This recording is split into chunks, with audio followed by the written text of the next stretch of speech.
Cottage pie has got to be one of the most comforting, delicious foods, a real family favourite in my opinion, and it's a great way of getting vegetables into your kids' diet and your own diet too, to be honest with you. So I'm going to show you a very simple cottage pie. I have one already done. I have a couple of different stages and I'll explain it all to you. First of all, this is really important, browning the beef. So this takes about 10-15 minutes, good high heat, a little bit of rapeseed oil. Let's talk about the beef that I'm using. 1 packet of this Irish Angus, so the quality assured mark, so it's really nice, 10% fat, so it is in it. So it's a really nice steak mince that I'm using here. So I've browned that off. Amella's just zooming in there, so just keep moving it, kind of break it down. This is a really good tip. If you use my essential spoon or a spatula, kind of break it down like that. So you kind of just break it down and it kind of softens a little bit. And when you get it nice and colourful, the flavour you're going to get, I'm telling you, is fantastic. So when that's done, we're going to use the same pan to actually make up the sauce. So what I want to do is just literally take out the mince and then get browning off the vegetables, or lightly cooking the vegetables. The most important thing is actually, if you can see that there, just cooking off that, and don't even wash the pan. Well, at the very end you do, of course, but not now. You want to start the next process of this. So that's the skillet pan, part of my cookware collection, probably the most popular piece. I think it's a fabulous piece. I would say that in here, but I really do, and I love it for risottos and for stews and even for the likes of a curry. It's brilliant. So a little bit more rapeseed oil.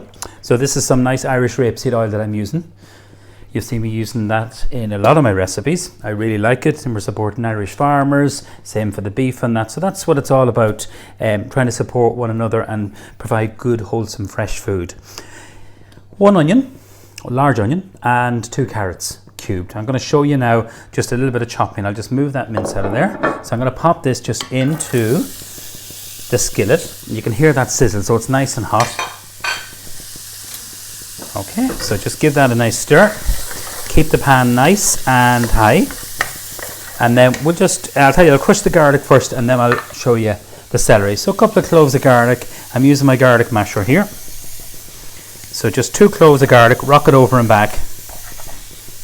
You know, this has been a hero piece, this little garlic masher. It's absolutely fantastic. Easy to clean, easy to wash, easy to use, and it just is great. So just peel your garlic and then just literally rock it over and back. Put a little bit of a pressure so you're kind of crushing it so you are. Celery, love celery. So I'm going to literally cut this, and I'm going to show you how to cut this into what we call a brunoise. So it's small little dice of celery, which I'm going to show you here. So gather it all up, curve your fingers, and then just rock the knife over and back. So you never take your eyes off where you're chopping. If you curve your fingers, you're going to get a nice little cube like that. So that's one of the celery sticks in with the carrots and the onion and the garlic. Okay, same with this. So a couple of sticks of celery, 2 carrots, 1 onion, 1 of those packs of the Simply Better mince. That's what I have done here for this recipe. Now it does take about 20-25 minutes to cook this. So there's a couple of very simple stages to it, which I'm going to show you now. Alright. So let's have a little look in here. A little bit more oil, I think. Nah, gorgeous. So give that, kind of, you're scraping down that lovely flavour and colour and the caramelisation you get from cooking the mince. And that is important. And if you want to double this recipe, do 2 batches. Don't put all the mince in together. Do it maybe in 3 stages. It'll make it easier for you. Keep the pan nice and high so that you're going to get it lovely and caramelised. That's for the beef. Same for the vegetables. I'm not looking for a huge amount of colour here, to be honest with you. I'm going to talk to you about all the other ingredients I'm going to put in. So this is the whiskey smoked bacon. I've used it in so many of my recipes. Again, the board be quality assured, so we're supporting Irish farmers, Irish producers. Really important logo. So we've just literally cut it into small little dice.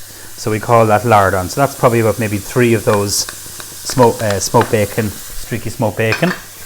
Cut them into small little cubes or little strips. Fancy name for that is lardons, but it's kind of little cubes. So even that looks lovely. See that there? If you were to cook that in a little bit of stock, That's gorgeous, you know, with a breast of chicken, with even a piece of fish. It really is gorgeous. Now we're going to use we're going to get a little bit of fresh thyme. So I'm just going to use, you can use your scissors or use your knife, whatever. And we're going to pop this into our lovely, I do love fresh thyme. So just literally pick off the leaves and put it in there. You can use rosemary, but I would tend to put the rosemary maybe if you were using lamb mince.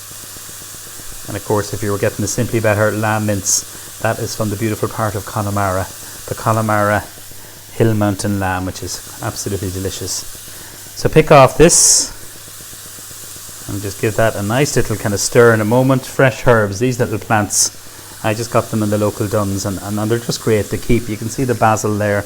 I just love having them in my kitchen. You can use dried herbs, but to be honest with you, I think fresh herbs, they add so much freshness and beautiful flavour. Oh, see those little stalks? You can freeze them and you can use them when you're making stock. So say you're making a vegetable or a chicken stock, there's lots of flavour in that, so don't be throwing them in the bin. Okay, we're going to put in tomato puree, Worcester sauce, a store cupboard kitchen essential in my eyes, and then this is a really nice product I want to talk to you about. It's Irish made beef gravy, and this is made from a company, and they're based in Dunmanway in the beautiful County Cork, and they're called Spice of Life. So they're wonderful. They do the pepper sauce, they do the poultry gravy for Simply Better, their beautiful custard. You know, it's all natural. It's a really excellent product, and these guys really, really impress me. So I'm just literally, just if you watch me here, we're going to put in our Worcester sauce. I'm going to put in roughly 2 large spoonfuls. Now I do like Worcester sauce, so it's totally up to you how much you use. Maybe 1 more for luck. So that's 3 gone in there. Stir this through, and then this is our beef gravy. So say if you're roasting beef, or you want to a nice beef gravy for roast beef, and if you look up my video for the rib roast of beef, which I love, it's the Simply Better rib roast, again from the same producers, Jennings Butchers in Ballinrobe. They're great people. So you give this a really nice stir, and then we add in all that lovely mince. So just scrape that in there.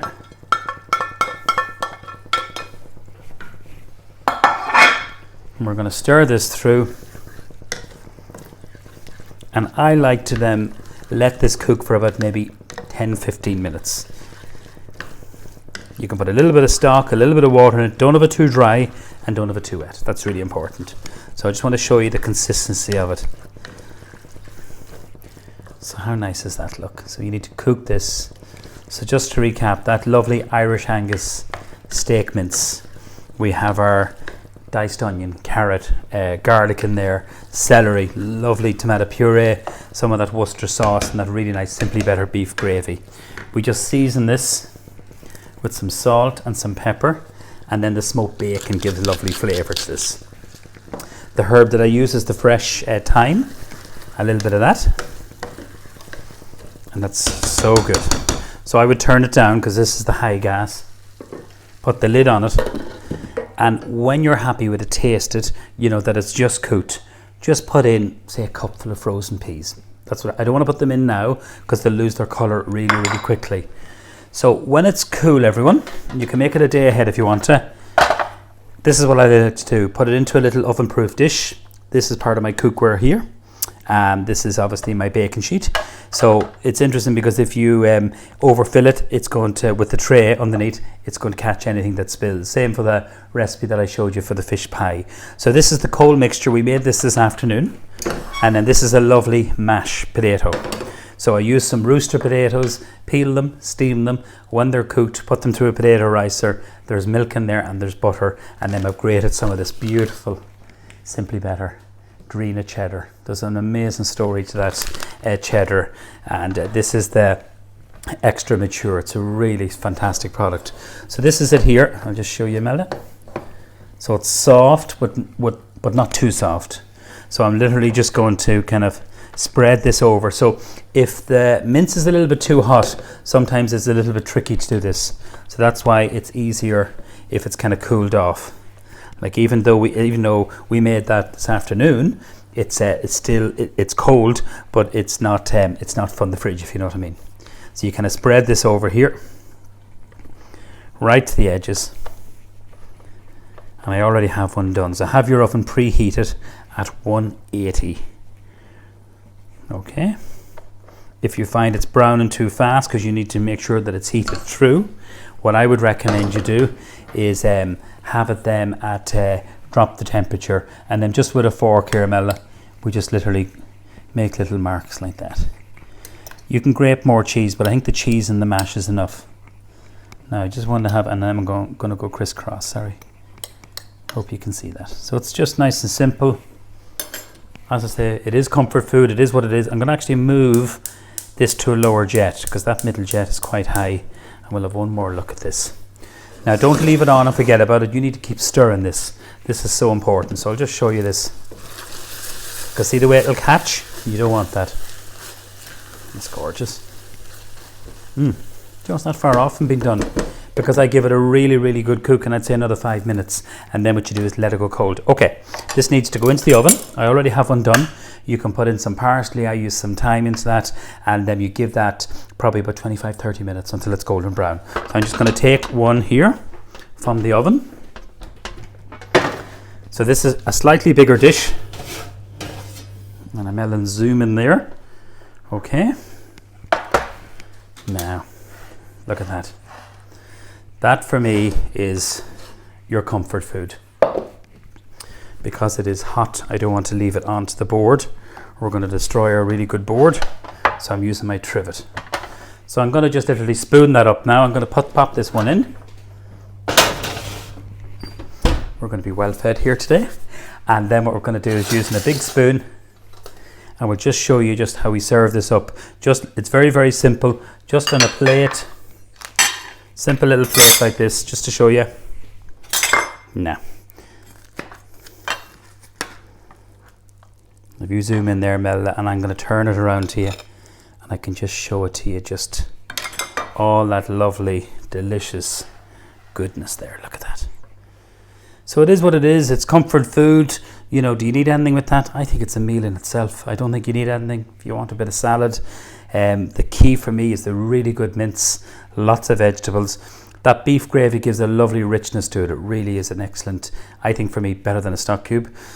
Worcester sauce adds a lovely kind of like savoury taste to it. And then that lovely fresh thyme, smoked bacon. So for me, it's a great comfort food. The tray is a good tip, because if I had filled it any higher, it would have kind of dripped over, and you don't want to drip it into the oven. You want it onto the tray. So enjoy this recipe. This is the cottage pie. Mel is pointing at something. Oh no, the peas. Oh no, the peas. Okay, sure, I'll show them that. Here. Sure, may as well show you that. Good woman, I didn't forget. The peas go in here. She was whispering to me. So the peas, now switch that off because I don't want to overcook them. Like, how nice does that look, guys? So the peas were frozen, which is perfect. They're always a great thing to have in your freezer. And that's it there. That's your lovely mixture. Like, I think that looks great. That can be made ahead. Normally what we do is make it, let it go cool into the tray, use your mash. Great way of using it if you have leftover mash. And like that, you can make this in bulk and you can freeze it. It'll obviously change the texture of the vegetables if you do freeze it. So that's my cottage pie. Give it a go, enjoy it. For me, it's the ultimate and a real family favourite. And I think everyone will enjoy this. Thanks a million.